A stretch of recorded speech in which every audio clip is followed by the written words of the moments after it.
My guest on this week's episode of Suds Search is Gyi Tsakalakis, founder and president at AttorneySync and EPL Digital. Gyi is a lawyer turned SEO, and he's one of my favorite personalities in the industry. He has presented at numerous conferences, including Local U, ClioCon, the ABA Tech Show, and the Bedlam Conference, which he co-founded. He's the co-host of an extremely impressive podcast called Lunch Hour Legal. Gyi and his co-host Conrad Sam have great chemistry, and the show is reliably smart, silly, and super informative. He is also a must-follow on social media, where he's famous for his catchphrase, meh, links. Over the years, link building has been somewhat controversial, with many SEO prognosticators inaccurately predicting that Google would decrease the value of links in its algorithm. Gyi has been savvy. He's one of the leading experts on local link building. He frequently speaks and educates on topics surrounding link building. I'm going to start our conversation asking him about the current state of link building and get some actionable advice about how to build local links. Gyi's agency works exclusively with attorneys. Lawyers are notoriously challenging clients for a couple of reasons. Law firms are one of the most competitive verticals in local SEO, and lawyers are famously challenging personalities. We'll spend a little time chatting about the unique aspects of doing digital marketing for law firms. Grab something cold to drink and join me for a conversation with Gyi Tsakalakis. We'll talk about ways to be more effective at building links. I'll chat a little bit about agency life during a recession, and I'm going to ask Gyi about the marketing lesson of collaborating with competitors. All right, Gyi Tsakalakis, welcome to Suds Search. How you doing? Mark, so great to see you. Thanks for having me. It has been a long time coming. I'm really excited to have you on here. Originally I was going to have you in person, then COVID happened, then you moved from Chicago, so we've got to do it on over to the screen. But I think this is going to be a really great episode. I'm a big fan of yours, have been for a long time, and I want to ask you first about your catchphrase, meh links. I don't know if I did it right. You got to really land the meh part. You got it. You know, Gyi, there are SEOs with big followings and big names that really, really don't want links to matter. Do you know what I'm talking about? So SEOs want it to be true. So some of these SEOs want it to be true so badly, it's like they're trying to will it into existence.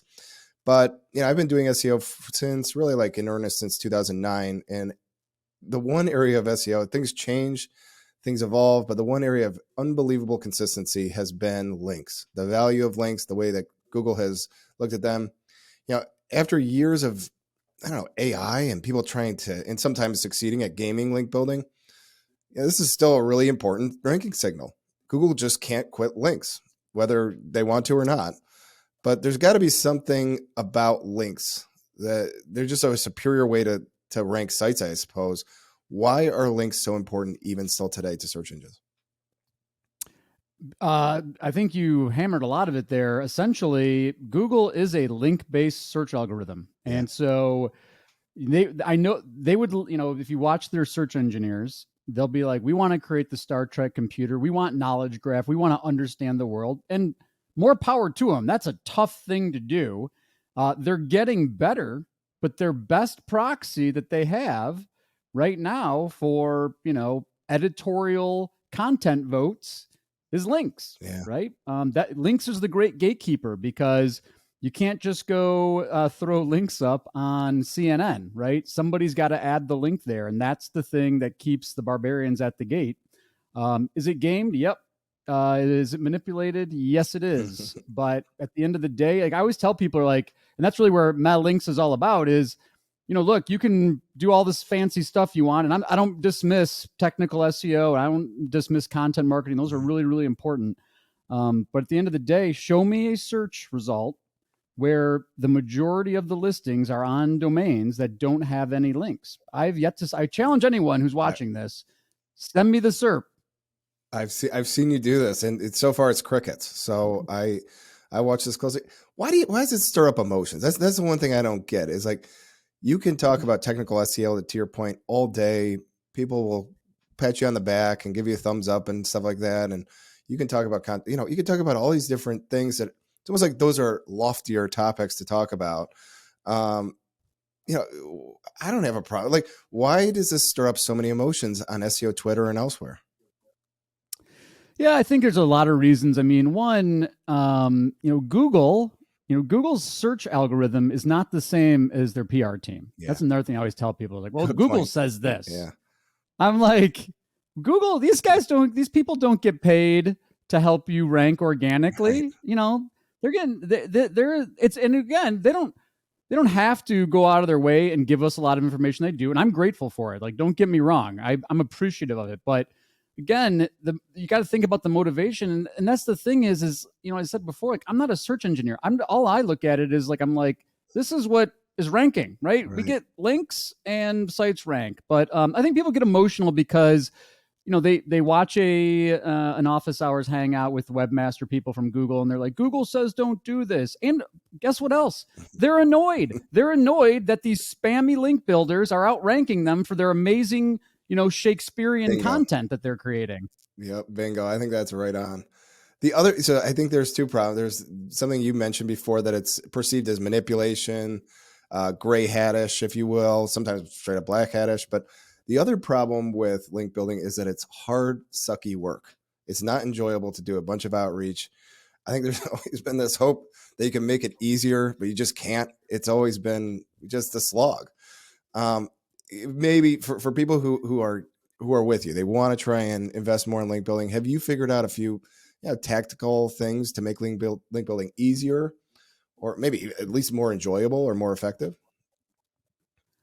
Not on easier, not on more enjoyable, but on effective. These are the things I tell people all the time. And again, we do a lot of local link building for law firms and other brick and mortar businesses at our other agency. But so local is its own thing, right? So like, if you're an agency person or you're a consultant, or I guess if you're an in-house person, you really got to think about. You always start with like, all right, query universe, what's Google showing? But in the context where Google shows local map packs, it's local link building. And here's some things I'll tell you some strategies, but first I'm going to tell you what you can forget about. You can forget about domain authority. Right. You can forget about page authority. You can forget about no follow versus follow. That's a lot of the talking points you hear from link builders. And look, for publisher sites, like, authority at scale, like, I think that those are decent proxies. But if you're looking for local links, you got to get local. So I always tell people, I'm like, first, start with other businesses that have websites that are in your local area. And find a way to like partner with them. Maybe it's some kind of content partnership. Maybe it's just a straight up sponsorship. But find ways to get those local businesses linking back. And guess what? It's also beneficial because you get visibility on their site, assuming their audience is like tangentially related. They have a similar customer base. We talk in personal injury is like, if you do content partnerships with local physical therapy places, those kind of links are super, super valuable. So think locality and topic relevance for your link building. It's also a great way to generate traffic. Google Maps is the best local link building tool. Just go to Google Maps and just go find all the businesses around. Yeah. I'll throw one more. This is my favorite local link building tip that I owe Blake Denman a hat tip for. But the idea is every business has an accountant. They probably have an IT person. They probably have, I don't know, maybe they have an SEO, a reverse testimonial. So to offer your attorney to give them a testimonial that they put on their website and links back to your website is a really easy way to just get low-hanging fruit. Who would say no to that? Like, I'm going to say nice things about my IT company. That's hard to get. Just put my review on your website and link back to my site. You're just taking advantage of the relationships you already have. That person's probably local, and it's going to be a good link. No. Love that idea. And yes, that's the thing. We read all these blog posts about like how to build links and scale outreach and send 1,000 emails. Like, focus on your response rate for working with people that already know you, already have a business relationship with on link acquisition is way, way higher than just cold outreach. And the other thing that I always tell people too is, it just reminded me of this. It's not a scale game. I mean, I've seen so many times you get one we had one where we contacted a local municipality. They had a broken link on their website. We recreated something that would be responsive to what their link was trying to, and we just did outreach to them, and the local municipality updated their link on their website. So, your .gov link, which again, I think you can ignore .govs, but again, a local municipality linking back. And when that got crawled and indexed and Google reshuffled, it was a huge impact. And sites that had way, way more links getting outranked by this page that had one really solid local link. So I think that's the hardest thing about about link building for the haters, I guess, is that it just works. It really does work. You can do the story you just told there. I see it all the time where it's like something happened. Oh yeah, there's a link from some local not-for-profit or something like that, and it really moves the needle. So I want to shift gears if I could. I really want to compliment you and Conrad for Lunch Hour Legal Marketing. The chemistry between you two is really good. You're both really smart guys. You both, the jokes are funny. Everything's good. How did this come into existence? Tell our audience about it. I get like the clips all the time on my social media, and they're always like top notch. Like always consistently very, very good. Well, thanks so much. I appreciate those kind words. So Conrad and I always joke because back we were both at Michigan at the same time. I was an undergrad and he was in business school, but there was a bar that he frequented that I worked at, and so we always joke around that I probably served him a bunch of beers that he didn't even know. But we really formally met when he was the chief marketing officer at Avo, which was a big legal website. They sold internet brands. He went out on his own, started his own agency, and we always were like friendly competitors. And then the Legal Talk Network asked me to host this show, and I thought, hey, this would be a great opportunity. But the idea behind Lunch Hour Legal Marketing is you have two different legal marketing agency founders who are basically, trying to give you like the inside baseball of what agencies do. And I think, and we've also done a conference called Bedlam, which was an idea of, competing agencies coming and bringing their A game to, and we're all competitors. We're all talking to the same audience. But I think it elevates the conversation. And I think, Conrad and I really like to get under each other's skin. And so I think that really helps the chemistry. And I'm usually not that funny, but Conrad really brings out the best in me. Well, awesome. Yeah. And you mentioned this. So like you've got Bedlam, that's Mockingbird, Nifty, Juris Digital, obviously AttorneySync. Anyone I'm forgetting? Maybe one or the others, but these are your competitors. Yeah, Get Noticed, Get Found. It kind of has evolved over the years. Ramsey, he exited. So they're not. I don't think that they're into Bedlam as much. But hey, if Nifty folks, if you're out there, you want to get involved with Bedlam, happy to do it. But I think again, it's these small agencies. We all work with law firms. We're all law firm focused, and it really does. It's a unique thing where the everything's elevated because we know that we're vying for the same business in the same audience. I know it's so interesting. I think there's a marketing lesson here with your confidence, right? So you guys are doing podcasts together, you're doing conferences together, and then right after that, you might be up against each other in a pitch. You're trying to get the exact same lawyer who's probably talking to, a couple of you at the same time. How come it works with you guys, and what is the marketing lesson there? I think there's something to be said for the confidence of both of you guys to just put yourself out there and say, business will come. Yeah, I've always been you catch more flies with honey than vinegar, if that's how that goes. But these folks also, a lot of them, we have exclusive territories, and so they're also great sources for referrals, right? But to your point about the marketing, it's like. And I'm a huge David C. Baker person. So if folks that are listening, if you haven't read The Business of Expertise, and Mark, to your point, like so much of it is about being like, look, we do things our way. We are who we are. We have our processes and our expertise. We stand by that. And so, we're not the right fit for everybody. Sometimes a lawyer, maybe it's just something as silly as like a personality mesh thing that they don't want to work with us. But that happens with our competition as well. In fact, I know there's several other legal agencies that will refer to us, and it's simply because they'll be like, this is one of those like alpha pit bull trial attorneys, and that's technically what I was. I guess I wouldn't identify as a alpha pit bull, but I was a trial attorney, and so I kind of know that audience, but. I think that's, and I think also it's just like the camaraderie of that group. Like it does, I've seen other groups try it and it gets cutthroat. And so I think there's a certain amount of just like the personalities that are involved make a big difference. But if you're an agency person, like be confident in what you do. If you're not doing great work, fix that, but be honest with clients.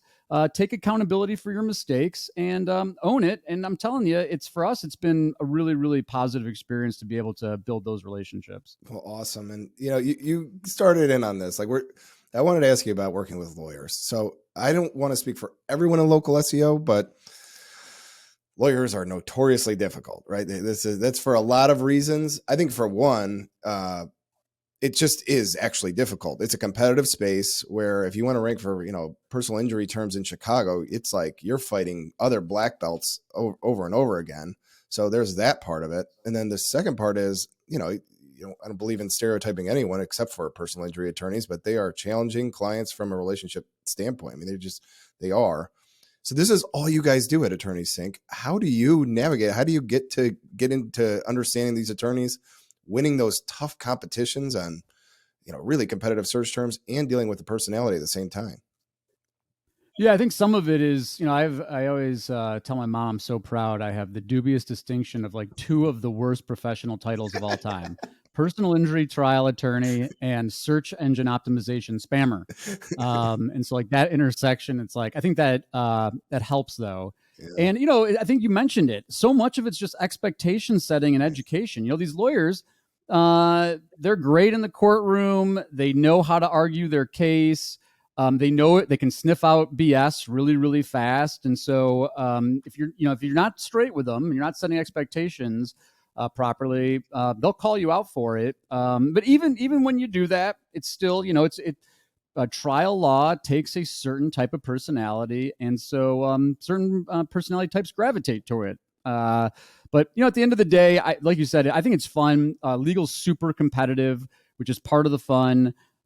It's also, I think it's legal in general is undergoing like a transformation right now, not just in personal injury, but you're going to start seeing like non-law firm ownership of non-lawyer ownership of law firms and a couple other regulatory changes that are going to really, I think, bring more money into legal in general, people trying to solve access to justice issues. So for me, it's like an exciting place to be. And lawyers are my people. So, most of our clients, like they're small business owners just like me. So a lot of their issues, they resonate with me. And, like I said, I think it's a lot of fun. But, the other thing because you mentioned like it's super competitive, that's because so many people are chasing the same handful of head terms. Mm-hmm. And I know you know this, but it's like crazy.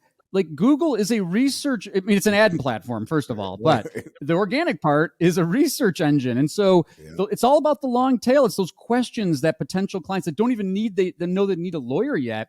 It's all those queries that people are searching on that you want to give visibility on, demonstrate your expertise, and then motivate them to contact you. So anyway, maybe that's a tip if you're a legal SEO person. Stop trying to fight all over these low funnel head terms that you think everybody searches. They actually make up a much smaller piece of the total pie. Yeah, zig whenever everyone else is zagging. I like it. One of the things that you encountered, I went back and listened to an episode from back in the spring. You guys talk about attribution a lot, which is a fun topic. So this particular episode was about dark social and the attribution challenges. I just like really tickled my interest. So, they're a real challenge. Before we get too far down the road, maybe we should define these things. What is dark social and why is it so hard to attribute leads to dark social? Yeah. So the kind of the 10-second answer here is, let's start with attribution, right? So like marketers, we want to get credit for the work that we do. So we're like, okay, we went out and we drove this organic traffic from search. They came to our website, they called us, they filled out a form. And so attribution is linking that back, right? So in the context of law firms, it's, this person became a client and we can track that all the way back to they came from organic or they came from paid search or whatever. Okay. So the problem is, and we've known this forever, marketers, the old school marketers, they never even attribution. They're like, what? You just get impressions, you'd build awareness, people come, you track revenue, right? But so these digital marketing folks like us, we came in and we were like, look, we can actually track this stuff. And I talk about it all the time. I'm like, this is amazing. We can get credit for this and we should track it. And we add UTM parameters to your Google business profile so you can isolate in Google. But here's the problem.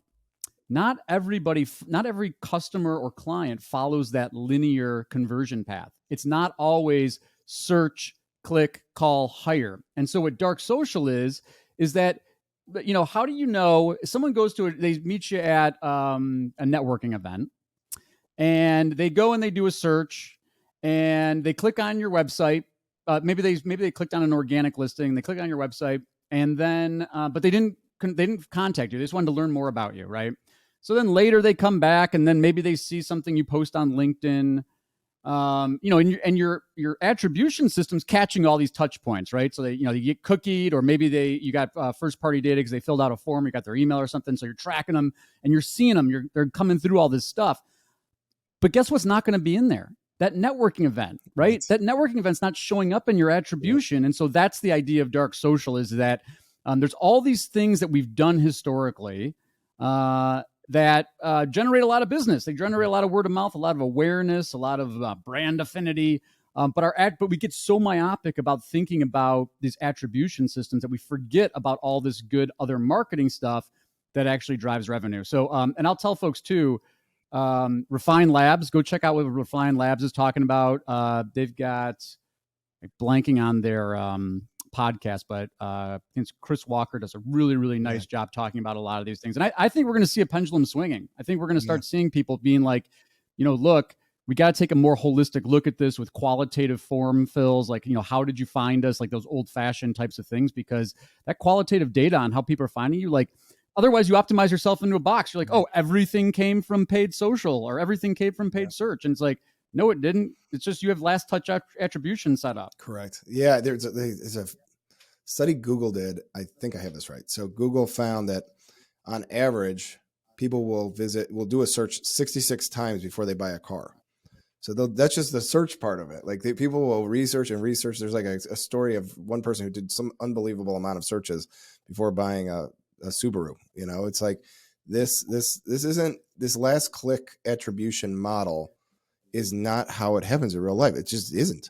It doesn't reflect what you're doing. And here's where my head went when I was starting to think about this is, I do this video series on Thursdays. Greg does his on Tuesdays. And the most common question I get from everyone else is, do you get a lot of business off of your video series?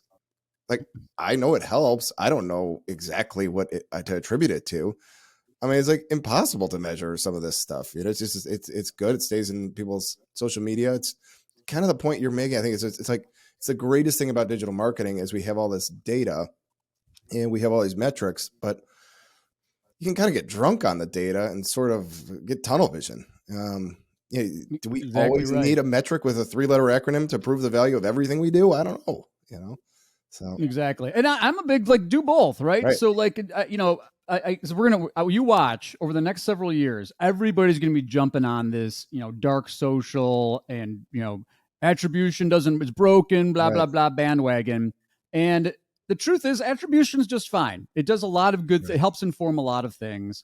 But let's not let that attribution lead the whole story. Right. So, and I'll give you an example on our podcast. Someone might just fill out a form on our website and be like, I listened to Lunch Hour Legal Marketing. That's the best attribution that we're going to get from that. We're not going to get any dots connecting.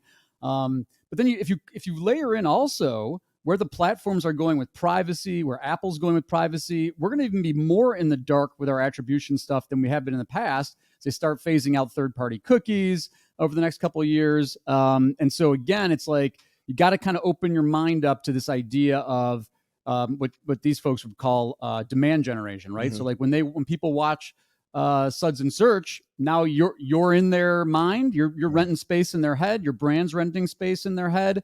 And that is super, super value. And the old school marketing people, they did this for hundreds of years, right. Maybe not hundreds, but you know what I mean? Yeah. So it's kind of coming full circle in that respect. Well, I love it. And the last thing we're both agency owners. And it's an interesting time. We're heading into a recession. I think a lot of people, myself included, have really never worked in this field during a recession. It's as much as we all might want to say, don't cut your marketing spend during a recession. You should spend more. Businesses do. They cut it. I wonder, do you have any advice for running an agency during a recession? Do you have any advice for agency folks? And how are you forecasting this in your own agency?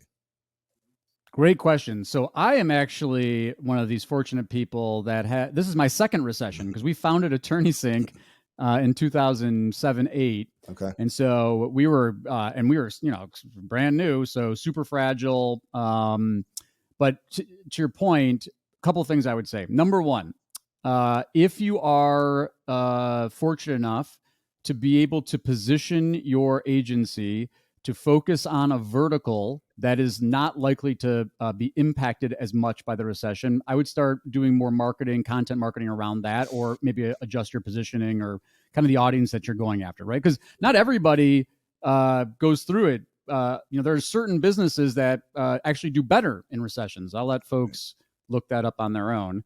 And then two, the big one is, and you alluded to this, is resetting expectations with clients, right? Because and this even happened coming out of COVID.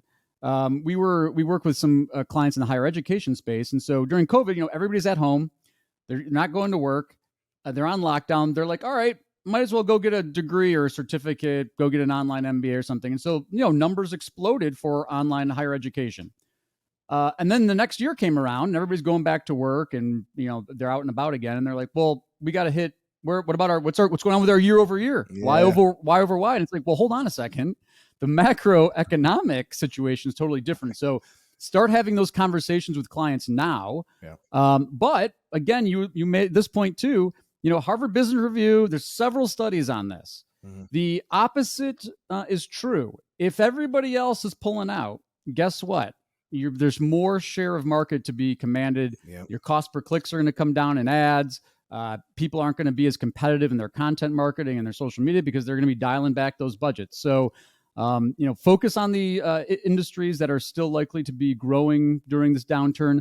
Talk to your clients now. Start preparing for those. It's not going to be the same as it was when you're having your best year ever. And so when you're doing forecasting, make sure you're taking those macroeconomics the best you can. I love it. Well, now it's time for everybody's favorite part of the show. This is where Greg Gifford gives me a question for the guest with no context. For you, Gyi, he has brought this place up a few times, so I'm a little bit more prepared this time. But the Cherry Circle Room is Gifford's favorite place on earth. What is this place, and how'd you introduce him to it? So, yep, Greg and I think Barwig last time on the I don't know if it was maybe a couple episodes ago. Yeah, he was with us too. So Chicago Athletic Association is a hotel, and I'll probably screw this up. So for my hardcore Chicago people, you can correct me online. But it was an old men's club many, many years ago, and they shut it down. And then I don't know if it was the Ricketts or one of the families purchased it and rehabbed it, restored it. And as they were going through some of this old stuff, they found this just beautiful, a beautiful bar, the milk rooms there. And so, but Cherry Circle Room will focus on that. It's a restaurant there, great wine selection, great food, but the ambiance, if you really want an upscale, really old school Chicago dining experience, it's one of my favorite places to go. And you're making me miss it since I'm not in Chicago. So next time I'm in Chicago, we're going to have to make some time to get back over there. We're going to have to do it for sure. I love it. And the Chicago Athletic Association, for people who don't know, the scene in Untouchables where the stroller is rolling down the stairs. They have all the staircases look like that. It looks like Al Capone could be walking down the street anytime, but it's all nice and beautiful. I love that place, and for sure I'll have to take you up on that. Gyi, if people want to get in touch with you, AttorneySync, I know you have it's EPL is the other brand. I want to make sure Bedlam, you've got your podcast, you've got a lot to promote. How should people get in touch with you? You're a must follow on Twitter. I got to make sure people know that. Yeah, I'm still on Twitter for now, so we'll see how that plans out. But you can contact me on Twitter. You can search for Attorney SYNC and contact me through my website, or I'm at my long Greekish first and last name. Although Gyi, story for another time, not Greek, but Gyi Tsakalakis on LinkedIn. Love to connect. Love talking search or beer.